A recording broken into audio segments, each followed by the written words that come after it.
Kia ora, Murray here. Now look, many of you will know this book here, The Day the Crowns Quit, by Drew Daywalt. Some of you will even know The Day the Crowns Came Back. Kids all over New Zealand have loved those books. So I have been constantly on the lookout for anything else by Drew Daywalt. Well, I was lucky enough to come across one of his the other day. Here it is here.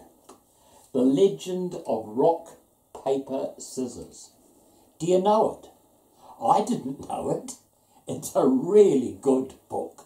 It's just so imaginative, and it explores that whole concept of rock, paper, scissors, that game that so many of us actually play.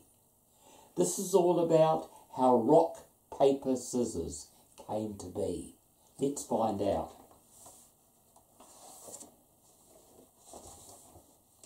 Starts off here. Yeah, there's rock.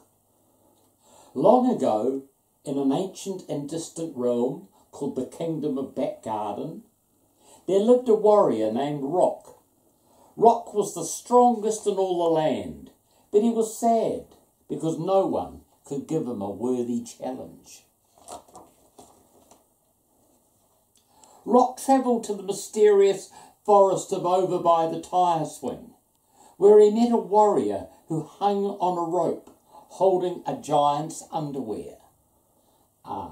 Must be the pig. Drop that underwear and battle me, you ridiculous wooden clip man. What does the pig say? I will pinch you and make you cry, Rock warrior. Rock versus clothes peg. Rock is victorious. Even though he had won, Rock was still unsatisfied. So he journeyed on to the mystical tower of Grandma's favourite apricot tree. There he was met by an odd and delicious fruit. What does he say? You, sir, look like a fuzzy little bum. What? I challenge you to a duel, says Apricot. Then let us battle. Rock versus Apricot. I will beat you, Rock, with my tart and tangy sweetness. Rock is victorious. Oh, I'm smooshed, says Apricot. And yet smooshing you has brought me no joy, says Rock. Are you not entertained? He asks everyone else. They were entertained, but the battle had been too easy. So Rock left the Kingdom of Back Garden, still in search of a worthy foe. Meanwhile, in the empire of Mum's study, on lonely and windswept Death Mountain, a second great warrior sought the glory of battle, and his name was Paper. Even though he was the cleverest warrior in all the land, he was also sad because no one could outwit him. He set out across Death Mountain to find his match. There he met a large and square monster. Looks like Printer. I gobble up the likes of you and spit them out every day, little Paper, said Printer. Oh, then taste my fury, giant box monster. Paper versus computer printer. No, not a paper jam. Paper is victorious.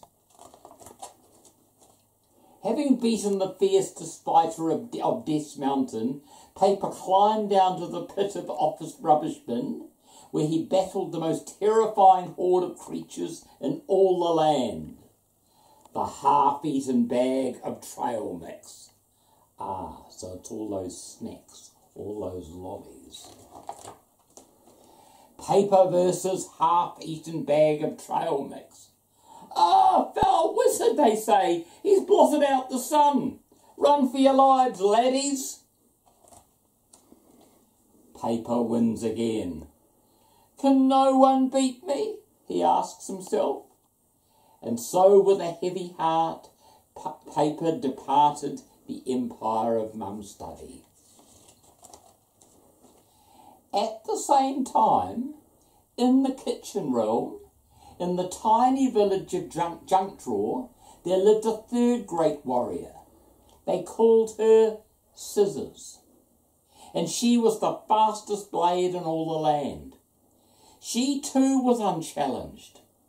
On this day, her first opponent was a strange and sticky circle man. Ah, the sellotape.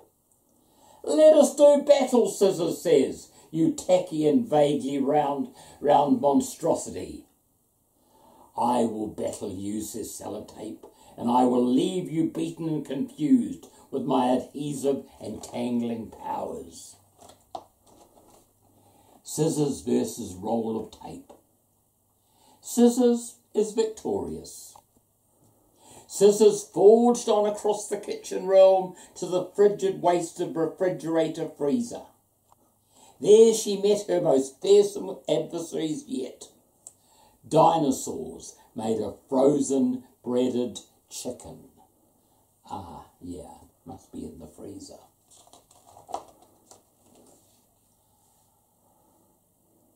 "I have come from the far reaches of kitchen to battle you, O bizarre and yummy breaded dinosaurs," said Scissors. What do they say?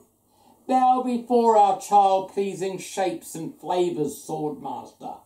No one can resist our crunchy awesomeness." Scissors versus dinosaur-shaped chicken nuggets. Dinosaur-shaped chicken nuggets win? No, wait. No, they don't. Scissors is victorious again. Am I so good that not even dinosaur-shaped chicken nuggets can beat me? And so Scissors, like rock and paper before her, travelled beyond her own kingdom, seeking out a challenger who was her equal. Then one day, in the great cavern of two-car garage, Rock and Scissors came face to face. "I hope you're wearing your battle pants, rock warrior," says Scissors. "If by battle pants you mean no pants but I'm willing to fight you, then yes, I am wearing my battle pants," weird Scissory one. Rock versus Scissors.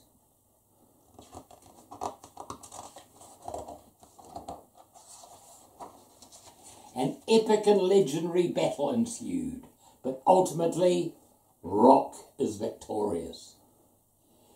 What does Scissors say, though? "You have made me so happy by beating me." What does Rock reply? "I wish I felt your joy, Scissors, for I have yet to meet a warrior who can beat me." "Hi there," says Paper.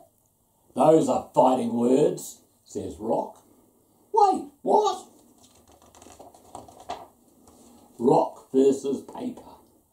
Ah, looks like Paper wins. What does Rock say? "This is the best day of my life. Thank you for winning, oh great knight of Paper." "That's fine for you," says Paper, "but it looks as though no one will ever beat me." "Not so fast, Paper." "Wait, what?" Oh, yes. Scissors versus Paper. "You beat me," says Paper. And the three great warriors hugged each other and danced for joy, and they became the best of friends. Finally, they had each met their matches. They were so happy, in fact, that they began to battle again. Round and round they went in the most massive and epic three-way battle of all time. And it is said that this joyous struggle still rages on to this very day. That is why children all round the world, in back gardens, on playgrounds, and yes, even in classrooms, still honour the three great warriors by playing rock, paper, scissors.